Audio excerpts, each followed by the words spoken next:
They laughed because you started late. They mocked because you weren't there at the beginning, when everyone else seemed to have seized their chance, their moment, their right time. The ridicule wasn't always loud. It was often hidden in smirks, whispered doubts, the quiet dismissal of your name from important conversations. In a world intoxicated by speed, where being first is worshipped, arriving late is treated almost like a crime. But let me ask you something unsettling. What if beginning late is not a disadvantage at all, but a paradoxical advantage? What if the laughter of others is the music that accompanies the sharpening of your spirit, preparing you for a destiny that would have destroyed you if you had come earlier? History is full of ghosts of those who began early, who burned brightly but collapsed under the weight of their own haste. The world does not remember them, but it remembers those who rose later, who took the ridicule, who bore the jeers, and who emerged not as hurried sprinters but as patient architects of destiny. The story of "they laughed because you started late" is not about Napoleon Hill alone, nor merely about the principle of success. It is about the brutal confrontation with time itself. We all feel it, the ticking clock that whispers, "You're behind. You've wasted too much time. You should have done this years ago." That voice lives in every failure, every regret, every what if.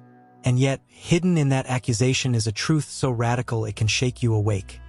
It is not when you start, it is whether you finish. Let's enter the psychology of lateness. When you start later than others, you carry two burdens: comparison and shame. Comparison tells you that you are not enough because someone younger, quicker, seemingly more brilliant is already ahead. Shame tells you that your delay is evidence of weakness. These twin demons crush ambition before it can grow. Most people stop here. They collapse under the laughter. But a few, very few, learn to transmute that ridicule into fire. Consider this. A person who begins late has seen more, suffered more, and been carved by experience. The soil is tougher, but the roots, once planted, will grow deeper. When the laughter rains down, it waters those roots. And one day, the same people who mocked will turn in awe, unable to reconcile how the latecomer overtook the early starters. Philosophically, lateness carries with it the tension between fate and freedom. If we believe we have missed our chance, we are prisoners of fatalism. But if we believe that every starting point is the right starting point, then we seize freedom. Seneca once said, "It is not that we have a short time to live, but that we waste much of it." Notice carefully, he does not say wasted time destroys us. He says wasting it destroys us. The moment you stop wasting and start moving, even late, you reclaim time's power. Let's make this visceral. Imagine two runners. One sprints out early, strong, fast, and by the midpoint of the race, exhaustion collapses him. Another lingers, mocked for his slowness to begin, but when he finally steps onto the track, he runs with a rhythm shaped by patience and resilience. By the finish line, it is not the early sprinter who endures, but the one who was once ridiculed for delay. So when they laugh because you start late, what they are really laughing at is their own fear, that if it is possible to begin later and still succeed, then all their hurried efforts might have been unnecessary. Their mockery is the sound of their insecurity. But here is the dangerous question you must wrestle with. Do you believe them more than you believe yourself? Do you allow their laughter to echo louder than your inner call? Or do you use that laughter as the starting gun, the real beginning of your race? The truth is clear. Starting late is not the curse they claim, it is the crucible. And from this crucible, new strength emerges, the kind that those who started early will never know. Ridicule has always been the sharpest weapon of mediocrity. It rarely comes with swords, but with smirks. It rarely comes with arguments, but with laughter. When you begin late, you become an easy target because your very existence threatens the myth that success belongs only to the early starters. Their laughter is not about you, it is about protecting their fragile belief that they hold an advantage. But ridicule is deceptive. It seems to weaken, yet it secretly strengthens those who dare to confront it. Why? Because laughter does not break the one who persists. It hardens them. It forces you to cultivate an immunity to external judgment, to detach your sense of worth from the opinions of the crowd. And once you achieve that detachment, you enter into a form of freedom that few ever taste. Think about it. Most people live enslaved by validation. They make choices not because they are true to themselves, but because they are terrified of being laughed at.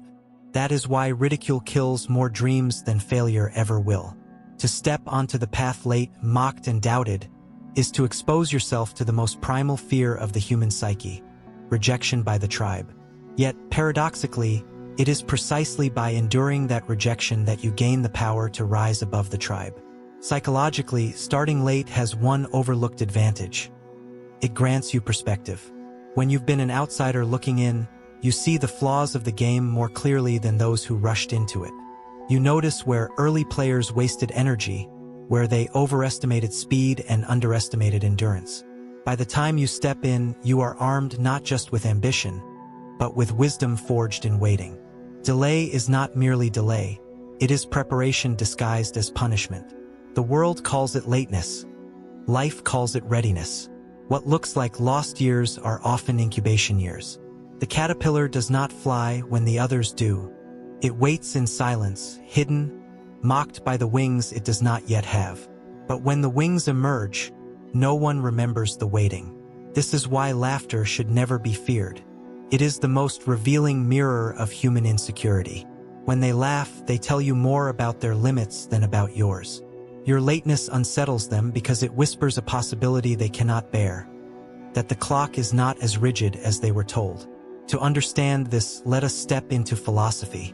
Friedrich Nietzsche once wrote, "And those who were seen dancing were thought to be insane by those who could not hear the music. The late starter is always the dancer who hears a different rhythm. To others, it looks absurd. Why begin now when the right time has passed?"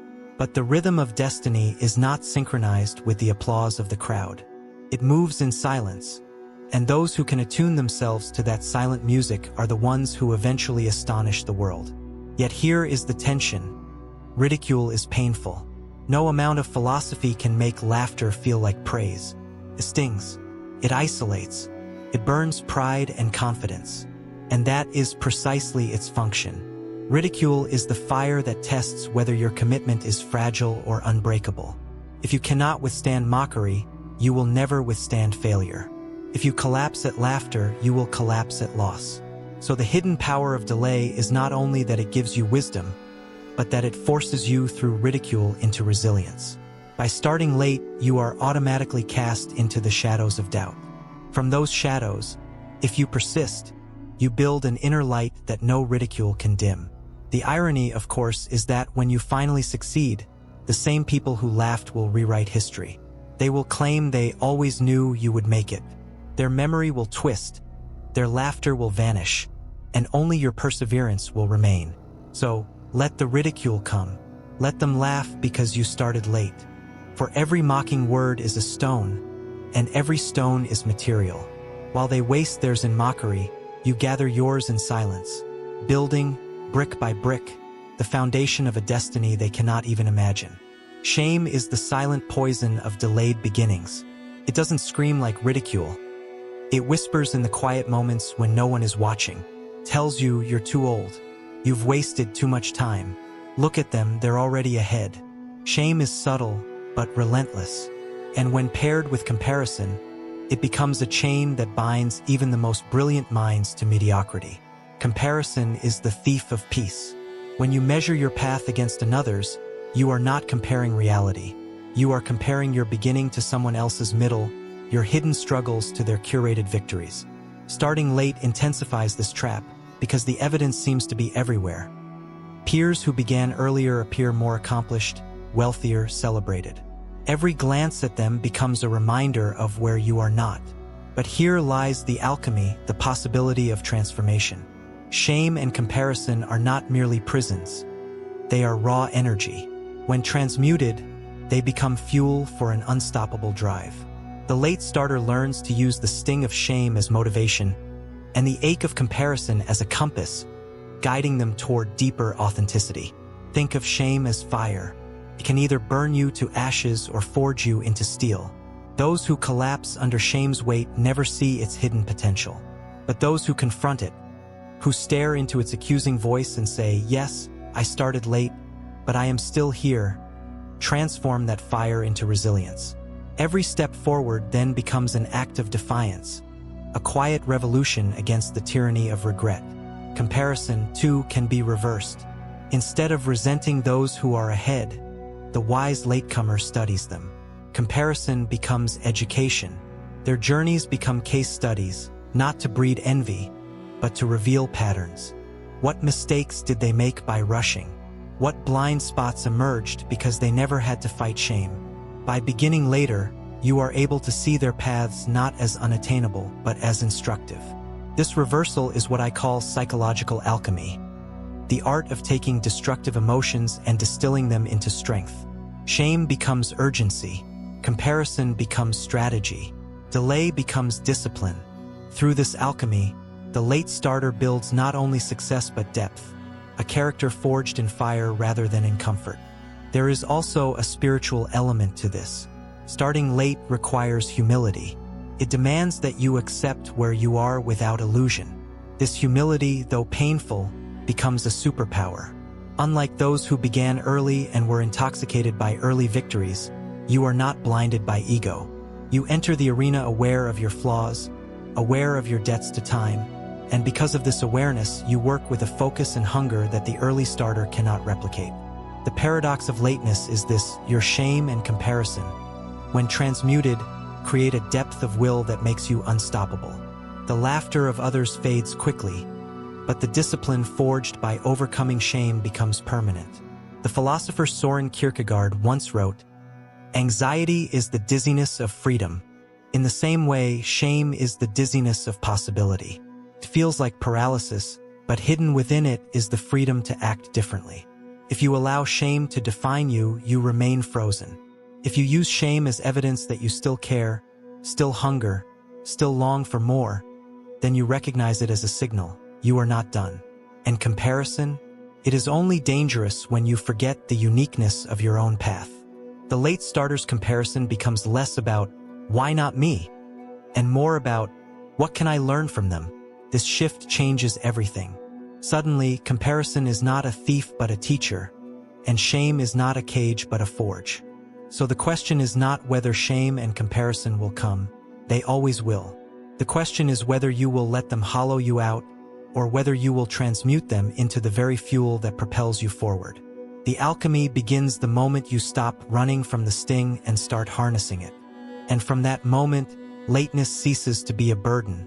It becomes the very essence of your strength. The world celebrates sprinters, but life rewards marathoners. The early starter often bursts with speed, fueled by novelty and applause, but speed without endurance is a fragile weapon. When the race stretches further than expected, when obstacles pile higher than anticipated, it is not the one who started early who endures. It is the one who has learned to pace themselves through the weight of time. Starting late forces you to become an endurance runner. You cannot afford to waste energy in vanity or meaningless detours. Every step matters, every decision carries weight. And because of this, you cultivate what early starters often neglect: staying power. Endurance is not simply persistence. It is a psychological philosophy. It is the ability to carry on when enthusiasm is gone, when applause has faded, when doubt becomes louder than faith. Early starters are often addicted to momentum. They thrive when things move quickly, but collapse when progress slows. The late starter, hardened by delay and ridicule, expects difficulty. They have already endured years of doubt, whispers, laughter. For them, setbacks are not interruptions. They are the natural rhythm of progress. This is why history often remembers late bloomers more than early prodigies. Endurance outshines brilliance. Brilliance dazzles for a moment. Endurance builds a legacy. But let us dig deeper. Why does endurance emerge more strongly in those who start late? Because lateness strips away illusions. By the time you begin, you already know the pain of lost time, the sting of comparison, the loneliness of ridicule. You are not naive. You do not expect the path to be smooth. This realism prevents disillusionment. Early starters often crash because their expectations were built on applause.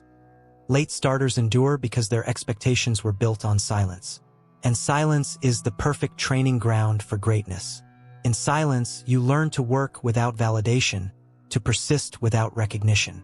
Silence teaches you to value process over praise.